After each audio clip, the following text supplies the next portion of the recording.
Salesman को 3 लड़कियां मिलकर बुरी तरह से तशद्दुद का निशाना बना रही हैं। वो 3 लड़कियां उस रात इसी टक शॉप में आई थी कुछ चीजें लेने के लिए। पहले तो उस लड़के को एक लड़की मारती और फिर तीनों उसे मारना शुरू हो जाती हैं। चाय कॉफ़ी ली है, फिर उसके बाद वहाँ पे खड़ी हो गई, कुछ चीज़ें कैंडीज़ वगैरह चॉकलेट्स ले रही थी। उनको मिसअंडरस्टैंडिंग हुई है, फिर उन्होंने उसको कहा कि नहीं तुम स्टेयर कर रहे हो, बस थोड़ी सी इस तरह बात हुई है। वो लड़के को मारना शुरू कर दिया उन्होंने अंदर जाके। अफसोस इस बात का हुआ कि गरीब बेचारे बच्चे को मार पड़ी है।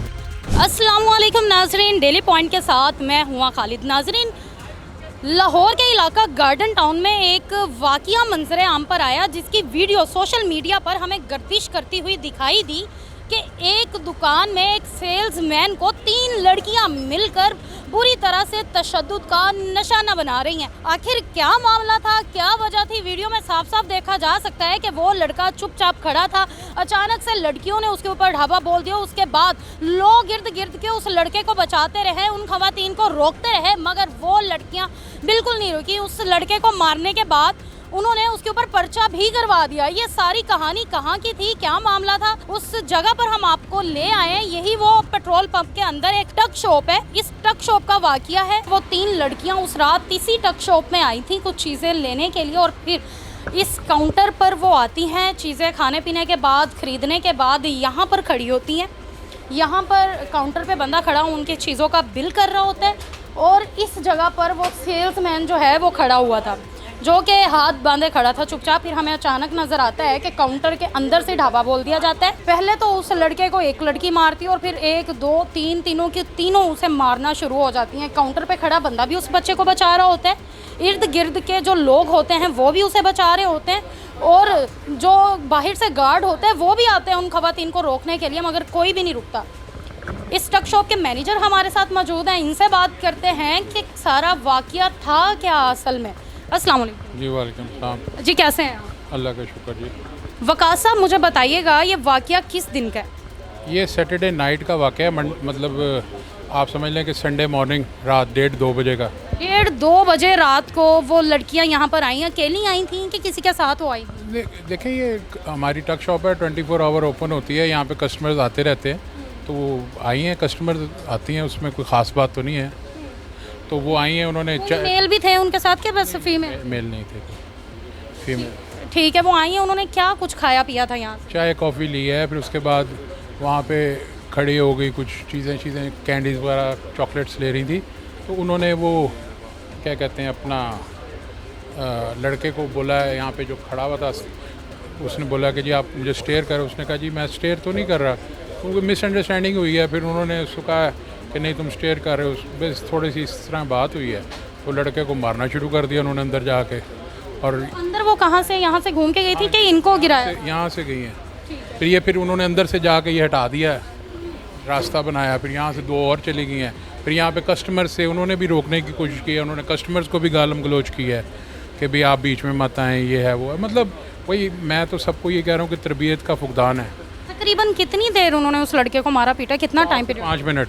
4 से 5 मिनट। हाँ जी। लड़के के कहाँ कहाँ चोट है? ये उन्होंने सारा उसको मारा, गर्दन पे मारा, पीछे कमर पे मुक्के मारे, मतलब अच्छा खासा तशद्दुद किया उसके ऊपर। लेकिन ये था कि मतलब हमारे लड़के ने तो बेचारे ने गर्दन सर झुका के मार खाई है उससे, कि मतलब वो उस पर हम लोगों की यहाँ पे सारा दिन होता है, कस्टमर्स आते हैं, लेकिन हमने कभी किसी को ये नहीं बोला कि आप कस्टमर्स के साथ यहाँ जो है बदतमीज़ी करें।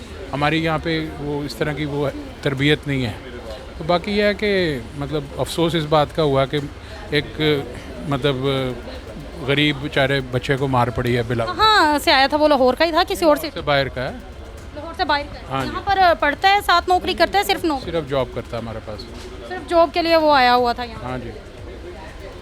ये सारे वाक़ये के बाद अब वो लड़का कहाँ पर? लड़का अभी छुट्टी है, आज उसने ली हुई 1-2 दिन की। ज़ाहिर बात है उसको चोटें लगी हुई हैं, तो आराम करेगा 1-2 दिन, उसके बाद जॉब पे आएगा वो। अच्छा, हमने सुना कि उस सारे वाक़ये के बाद उन लड़कियों ने उस लड़के पर पर्चा भी करवा दिया। हाँ जी, वो वुमेन हैरेसमेंट का कानून है, उसके तहत उन्होंने पर्चा कराया। फिर उसके बाद उसको गिरफ़्तार करवाया। फिर मजिस्ट्रेट साहब के पास जब पेश हुए, उन्होंने देख के वो मुकदमा खारिज किया क्योंकि बेसलेस था ना, गलती भी उनकी थी। फिर उसके बाद हमने उनके ख़िलाफ़ दरख्वास्त दी, जब फिर उन्होंने उसके ऊपर माफ़ी मांगनी शुरू कर दी, अपॉलोजी की, जी हम स्टूडेंट्स हैं, हमें माफ़ किया जाए, हमारे कैरियर तबाह हो जाएंगे।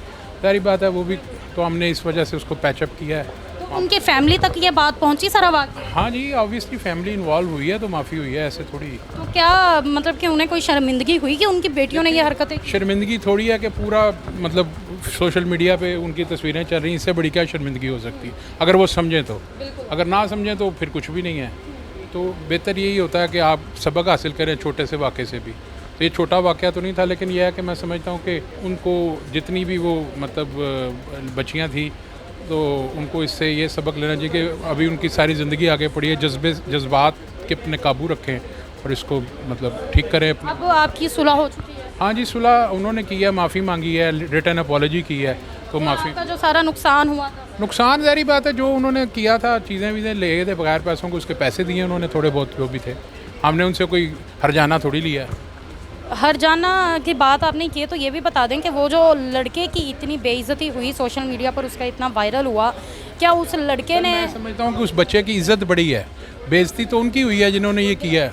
उस बच्चे का तो मतलब मैं समझता हूँ कि उसको तो इज़्ज़त मिली है कि भी देखें उसने कि लड़कियों की आगे हाथ नहीं उठाया। अगर वो हाथ उठाता तो और मामला ख़राब होता, मैं तो ये समझता हूँ। पैगाम क्या देना चाहते हैं ऑडियंस को, क्या कहना चाहते हैं? मैं ये कहना चाहता हूँ जी कि नौजवान नस्ल को अपने जज्बात पे काबू रखना चाहिए, क्योंकि जज्बात की वजह से मामला ख़राब होते हैं और फिर उसके बाद आपकी फैमिली को शर्मिंदगी उठानी पड़ती है, सबको शर्मिंदगी उठानी पड़ती है। शर्मिंदगी है ना जी, हर घर में हर मोबाइल के ऊपर उनकी वीडियो चल रही है, तो इससे बेहतर नहीं है कि आप अपने जज्बात पे काबू करें, माफ़ी ना मांगनी पड़े किसी से आपको। वो लड़कियां किस ख़ानदान से बिलोंग करती थी? क्योंकि जहाँ तक हमने सुना है कि कोई काफ़ी अमीर थी या उनके किसी वकील की बेटी। मैं किसी के फैमिली के बारे में नहीं कोई बात करूँगा, वो जो जिस भी फैमिली से थी, मतलब ऑब्वियसली हर एक की बहनें बेटियाँ साझी होती हैं, इसलिए रिस्पेक्ट करनी चाहिए। मैं समझता हूँ कि उन्होंने माफ़ी मांग लिया, अभी मामला जो है ना सेट आउट हो गया, ख़त्म। चलें जी, आपका बहुत शुक्रिया। बात तो यहीं पर ख़त्म हो गई जब उन ख़वातीन ने माफ़ी मांग ली और जो भी नुकसान हुआ वो भी अदा कर दिया। खैर, मुझे दे इजाज़त, मिलते हैं अगले प्रोग्राम में। वस्सलाम।